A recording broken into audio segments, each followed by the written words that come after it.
তোমার জন্য আবারও কিছু বড় আপডেট, কারণ ইস্ট বেঙ্গল নিয়ে কিন্তু আরও কিছু বড় আপডেট বেরিয়ে এসছে। তোমরা আশা করি থাম্বনেল দেখেই বুঝে গেছো। তা সেই মতো কিন্তু আজকে ভিডিওটা পুরোপুরি তোমরা শেষ পর্যন্ত দেখো, একটা কিন্তু বিগ আপডেট তোমরা কিছু পেতে চলেছো। আর যারা যারা চ্যানেলে প্রথমবার অবশ্যই কিন্তু চ্যানেলটা সাবস্ক্রাইব করে নিও। তা চলো শুরু করা যাক আর কথা না বাড়িয়ে। প্রথমত তোমাদেরকে যে আপডেটটা দেবো, প্রথমত শুরু করি মোহনবাগানের কে দিয়েই। 28 বছর বয়সী রাইট উইঙ্গারের প্লেয়ার লালেনজুয়ালা ছাংতে, যার মার্কেট ভ্যালু 2 কোটি টাকা। তিনি রাইট উইংয়ের পাশাপাশি লেফট উইং ও রাইট মিডিও পজিশনে খেলতে পারেন। তিনি কিন্তু মুম্বাই সিটি এফসির প্লেয়ার ছিল এবং মুম্বাই সিটি এফসির সঙ্গে তার আরও 1 বছরের চুক্তি ছিল।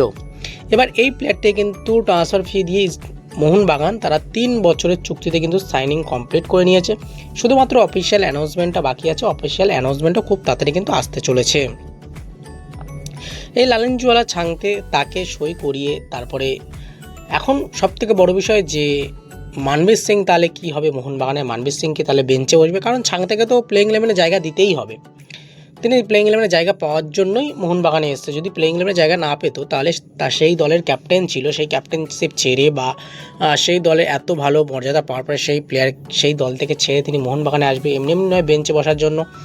তাহলে তিনি ফার্স্ট প্লেইং ইলেভেনে তিনি জায়গা পাবেন সেরকম একটা আশ্বাস পাওয়ার পরেই তিনি এসছেন আশা করি। তা সেই মতো কিন্তু এই লালেনজুয়ালা ছাংতে যদি প্লেইং ইলেভেনে জায়গা পায় তাহলে মানবীর সিং বেঞ্চে বসে যাবে।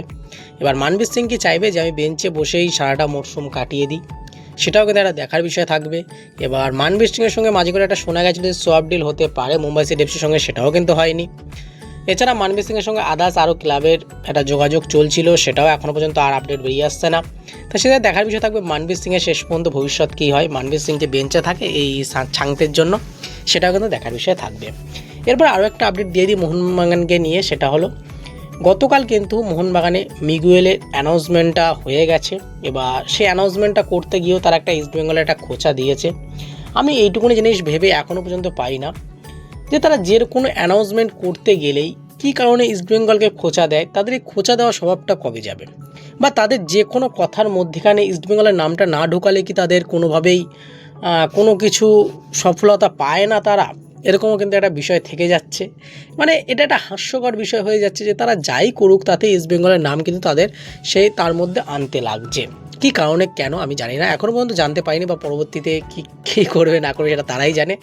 যাই হোক, এই জিনিসটা কিন্তু সত্যি একটা খারাপ জিনিস বলা যায়। হ্যাঁ, চিরপ্রতিদ্বন্দ্বী থাকতে পারে, প্রত্যেকটা দেশে এরকম চিরপ্রতিদ্বন্দ্বী আছে, কিন্তু তা বলে এই নয় যে যা কিছু হবে তাদেরকে খোঁচা মেরে করতে হবে, এটা ঠিক নয়, বা তাদের নাম নিয়ে করতে হবে।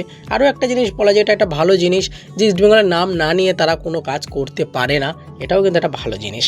তা যাই হোক, সেসব কথা না বাড়িয়ে এটুকুনি বলবো যে এই ব্রাজিলিয়ান মিডফিল্ডার তিনি কিন্তু মোহনবাগানের প্লেয়ার, এবং কালকে তিনি মোহনবাগান নিয়ে অনেক কিছু বাইট দিয়েছেন। আমি সেসব কথায় যাচ্ছি না, কারণ সেসব কথাগুলো বলাও ঠিক নয়। যাই হোক, তিনি কিন্তু সেরা ডিফেন্ডার সেরা স্টপার হিসাবে কিন্তু কেভিন সেভিল্লিকে বাছেনি, তিনি কিন্তু সেরা স্টপার হিসাবে কিন্তু আলবার্টো রড্রিগেজকেই বেছে নিয়েছেন। তা সেই জায়গা থেকে দেখতে গেলে তিনি যে টিমে এখন গেছেন প্রফেশনাল ফুটবলার, সেই টিমেরই গুণগান গাইবে, এটাই বাস্তব, এটাই হয়। তা সেই মতো কিন্তু তিনি মোহনবাগান নিয়ে অনেক কিছু বলেছেন, জাতীয় ক্লাবও বলেছেন। তিনি কিসের জাতীয় ক্লাব আমি এখনও পর্যন্ত জানি না, কি কারণে জাতীয় ক্লাব, অনেকেই তর্ক করবে, অনেকেই কমেন্ট বক্সে লিখবে, আমি জানি। তাও বলছি জাতীয় ক্লাবটা কি কারণে, বা জাতীয় ক্লাবের মর্যাদাটা কে দিয়েছে তাদেরকে, এটা এখনও পর্যন্ত আমি জানতে পারিনি। তোমরা যদি জেনে থাকো অবশ্যই কিন্তু কমেন্ট বক্সে জানাতে ভুলো না। এরপরে চলো আর কথা না বাড়িয়ে চলে যাই ইস্ট বেঙ্গলের আপডেটে, কারণ ইস্ট বেঙ্গলের দুটো বিগ আপডেট দেওয়ার আছে তোমাদেরকে। প্রথমত তোমাদেরকে বলবো একটা স্টপারের কথা।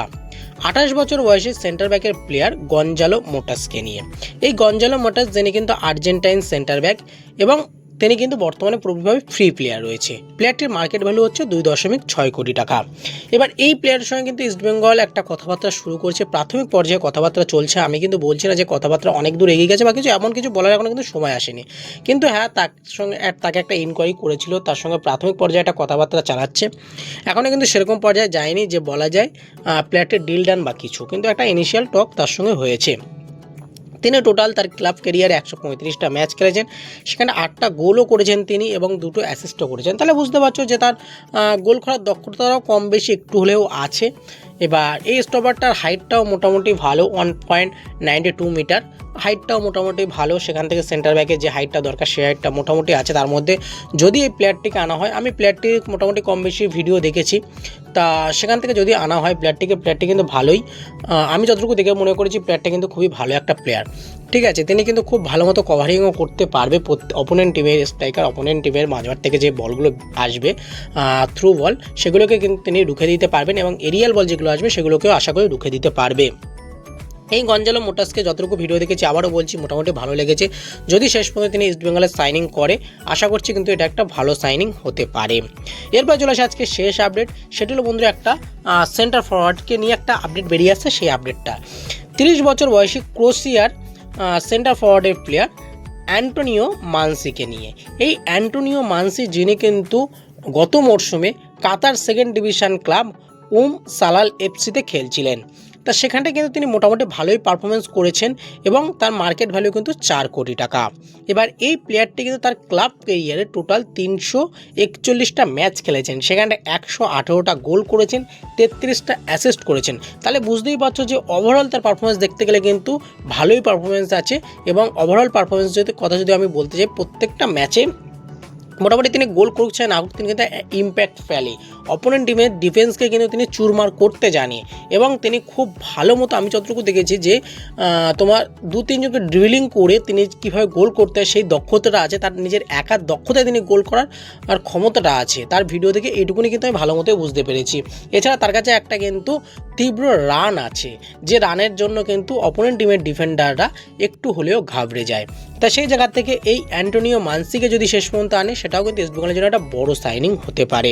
দেখো, অ্যান্টোনিও মানসি যেসব লিগে খেলেছেন সেই সব লিগ থেকে যেরকমভাবে তিনি পারফরমেন্স করেছেন, সেই জায়গা থেকে যদি ভারতীয় লিগে আসে, ভারতীয় ওয়েদারে যদি আসে, তিনি আশা করছি মানিয়ে নিতে খুব তাড়াতাড়ি পারবে। যেহেতু তিনি কাতারে ছিলেন, সেক্ষেত্রে কাতার আর ভারতের মধ্যে খুব বেশি ডিফারেন্স নয় ওয়েদারের।